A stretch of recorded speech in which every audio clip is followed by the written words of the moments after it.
Was there pleasure parity? Is what I'm trying to say. So, In the evening as a whole, or during lovemaking? You're asking if they did it. It took us, brace yourselves, over 6 hours to get to T-Bay, Dave. Oh, that's how far away it was. T-Bay is a long way north It's from a where you live. long way away. But 6 hours. but aren't you in your finest mindset when you're heading to T-Bay? So isn't that just a great 6 hours for you? It's like Christmas. Like you're looking forward to Christmas. You're looking forward to Christmas. Yeah, of course. Then Christmas of course. happens, and then everyone's a little bit flat. Well, we'd spent New Year's Eve there, Dave. You so had. it was becoming something of a second home. We've not really talked about We've your not talked New about Year's that, Eve no. celebrations at T-Bay services. It was great. I've got a photo of the Sportage as the only car in the car park.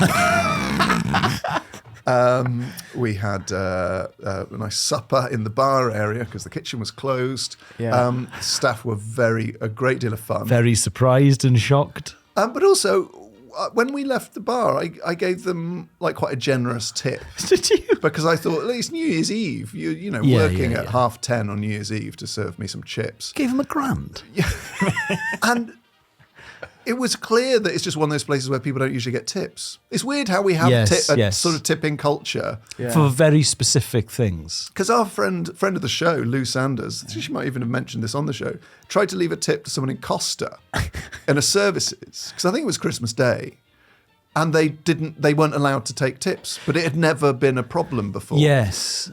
Anyway, so T-Bay... And your taxi drivers kind of expect it, I think. round up. Certainly round up Yeah. with a taxi driver. You don't round up in a pub. No. I couldn't take tips when I was on the till at Sainsbury's, which probably isn't that surprising, When actually. But why wouldn't I? It's weird. I mean, I guess it's that thing from Reservoir Dogs. Why wouldn't I tip the person in Sainsbury's working just as hard as Yeah. the person in the restaurant? Yeah, when I got tipped once when I was working by the bar at the Royal Welsh Agricultural Show. I got tipped £4.50. Oh, that would have been a lot of money. It was 1998 or 9. That's 2 pints. Yeah, but we were there all week. We weren't allowed to carry cash because we were accused of thieving. And my God, I checked that tip was by the till. I mean, probably every 20 minutes just to check that my £4.50 was still there. But yeah, it's weird. There are some places that you'd always tip, and others where you're sort of staggered if you work in that industry. Anyway, it was lovely. Rooms are lovely. Can I ask one question and be honest? Yes, Dave. Was there pleasure parity? Is what I'm trying to say. So, In Are the you asking- evening as a whole, or during lovemaking? You're asking if they did it. why have you both gone to sex? What I mean is... Dave, this is podcasting for you. It's looser, man. And isn't that what you and Hannah call it? Elis and Izzy call it an Elis and Izzy night. You call it pleasure parity. No, we don't, but maybe we should. Pleasure parity. We're not going to watch Slow Horses tonight, because tonight it's pleasure parity.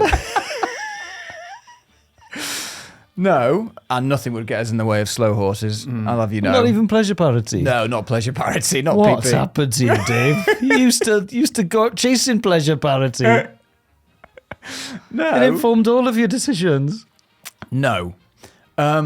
Was there as much enjoyment of the trip and the experience for your partner as there was for you?